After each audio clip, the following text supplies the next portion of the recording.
Hi, good evening, everybody. Welcome to Channel 6 TV Community Focus. Glad you could be with us tonight as we're going to talk about, to me, probably one of the most important issues, not only in Nelson County, Central Kentucky, United States, maybe the world right now. And it's an issue that everyone else needs to be paying attention to, because just about everybody that's listening to us or watching us tonight is affected in some way. Maybe it's not you, maybe it's a family member, maybe it's a friend, maybe it's somebody you happen to work with. But drugs have become an issue that have really dominated every facet of our life, and a simple fact is we got to do something about it. And I've got a young lady here right now, Miss Tammy Gibson, working with United for Recovery here in Bardstown, that's doing something about it. And we're going to talk to her right now about what she's doing and what you can do to help. So Tammy, first of all, welcome to the show today. I appreciate you being here. Thank you. Well, first of all, let me make sure we understand what is United for Recovery. I mean, exactly what, I know that's the title. We're talking about recovery, but where'd you get that, and what's it mean? Tell me a little bit about it. Okay. We're a nonprofit company, and we're a community. We're people in recovery. We're families. We're community members that want to help. And what we do is we assist and serve individuals and families impacted by addiction. And we do that through education, prevention, and recovery support. Now, how'd you come up with this? I mean, is this something you came up with? Is this a part of a chain of the world, or is this unique to Nelson County? It's unique to Nelson County. I at first started a Nar-Anon group here in Nelson County, and I tell a funny story about that. I started this group. I felt really called to do this, to help other families that were in crisis, and I went. My mother went with me the first time, and no one showed up at all. The next time, a lady named Carol showed up, and so for weeks, Carol showed up, no one else. And I told God, because I don't like public speaking. God always shows up. Yeah, God showed up. But I told him, because I don't like public speaking, so I told God, I said, if Carol stops showing up, I'm off the hook. Mm-hmm. And Carol just kept showing up, and she wouldn't leave me there alone, and she kept showing up. And so we grew into an advocacy group. Yeah. And this is where we are today, because one person showed up. Yeah. Well, and that's the amazing part. And it doesn't surprise me nobody shows up, because it's an issue that we absolutely sweep under the rug every day. I mean, everybody thinks, well, it's just happening to my family, and we don't want to talk about that, because we don't want to air our dirty laundry but it's happening in so many families and so many workplaces. I'm seeing it every day, and I know you're seeing it more than I am, that it's time for us to get out here, like the Narcan you were talking about earlier. I know that's become an issue, whether you like it or not. It's an issue. I mean, it's a response. This is a different type of response, maybe even a more positive response. Narcan just basically helps you through the moment. This is going to help you through life. So now, what kind of response? Are you getting any better response? Or I will say this. Conversations save lives. Mm-hmm. We want conversations, not funerals.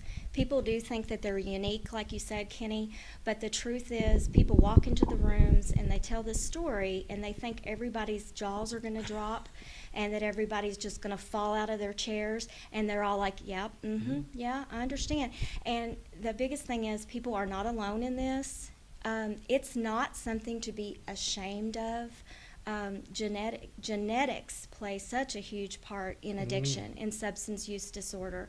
And if you use a substance, whether it's prescribed or whether, you've got a 10-year-old that happens to take their first drink or smoke of something, when those genetics kick in, you end up with a disease process. So we got to wipe away the shame, and we've got to get out and have conversations, because we need to save our people. Our people are dying. Our people are getting arrested. They're going to prison. Horrible things are happening to them and their families, and that doesn't need to happen. I'm here to tell you, it does not. And just like what you and I talked before we went on the air, it's filling up our jails. Mm-hmm. It's the crime as it goes up. Obviously, it makes you a little scared to be at home, because a person on drugs has no real inhibitions. Sometimes they will, if they need that fix bad enough, they're going to go for where they can get make some money. I mean, as simple as that. Well, and I'll tell you where that comes from, and I'm not a neuroscientist, but there are two parts of your brains that play a big part in addiction. One of them is called the midbrain, and it's called the dinosaur brain, and it's where we're just instinctually fight, flight. It's a survival part of our brain, and when addiction comes into play, that part of the brain is who's in charge. Yeah.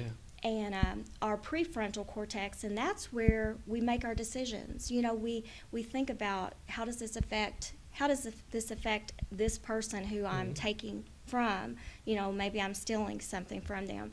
Well, that part of the brain is kind of shut down in addiction. So what we have to do when we get people in recovery, their prefrontal cortex starts working, and then we have people that are thinking, caring beings again. And so I'm here to tell you it's all possible. Well, it is. Like you said, it's work productivity, industry, and business. And I've told police officers, I've talked to a police officer said he had to taser somebody a little while back, and the guy didn't even feel it.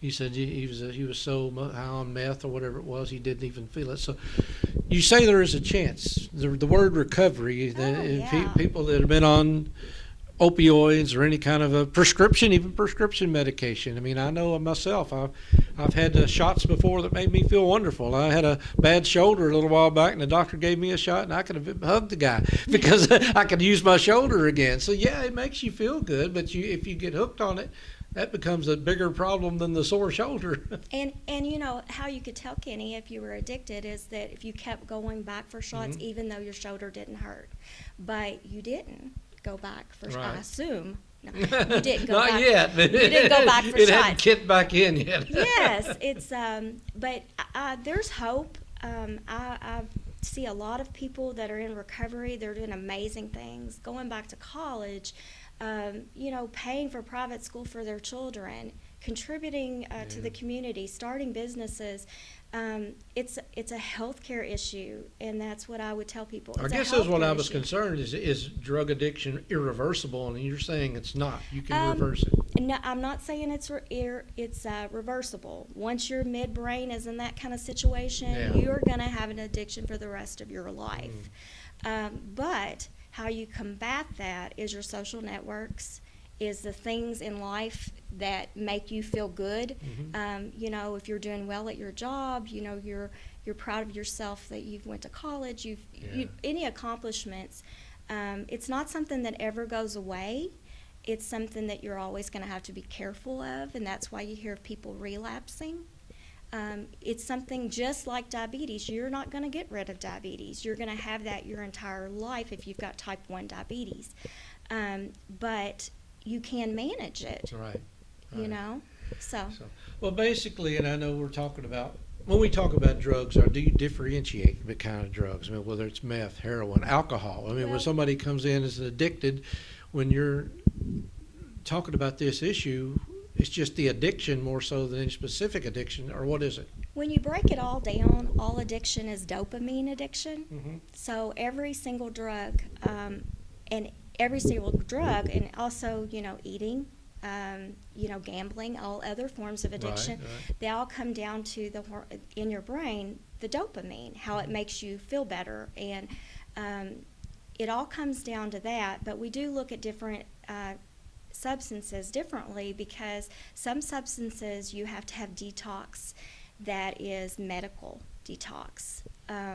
Sometimes there are medication-assisted recovery for some, and not for others. So the kind of treatment that you get can be dependent on the substance that you're using. Okay, well, the biggest question I think that we should be asking ourselves right now is, what can we do to help you? I mean, I know you have meetings on a regular basis here, and if somebody wants to, say they're sitting home right now saying, I know this is a problem, I'd really like to get involved, I may need help, or I want to help somebody else, or I just want to help, how do they get in touch with you? And tell us a bit about how they can be involved. Okay.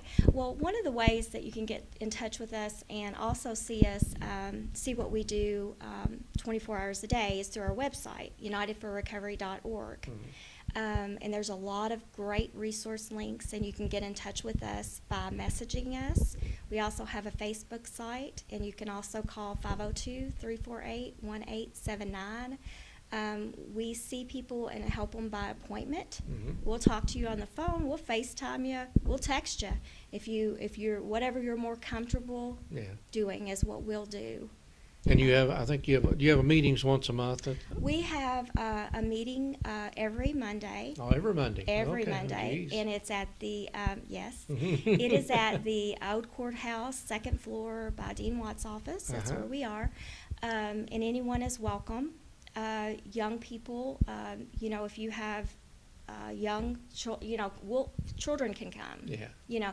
They're more than welcome. They're our best audience. They're who the most precious message needs to go to. But one of our biggest things is we're a nonprofit company. We're all volunteer based, so we don't have paid employees. So when people donate to projects, that really helps us. But they can also physically come to those meetings because we value everyone's experience, their perspective, and we do want to help.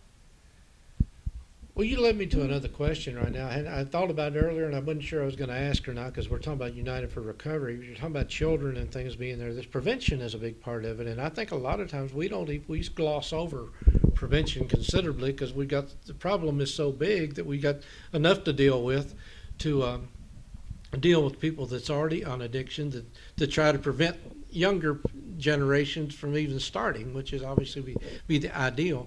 But it's great to have kids there because they're hearing what's going on, and maybe that's part of the recovery is don't ever get on it in the first place. Well, and there are a couple things. One of the things that and you had mentioned this earlier, we have in Nelson County, for instance, we have so many children that CASA is involved in because they have parents that are addicted and not able to take care of them. And I'm sending a warning out, and this is my warning.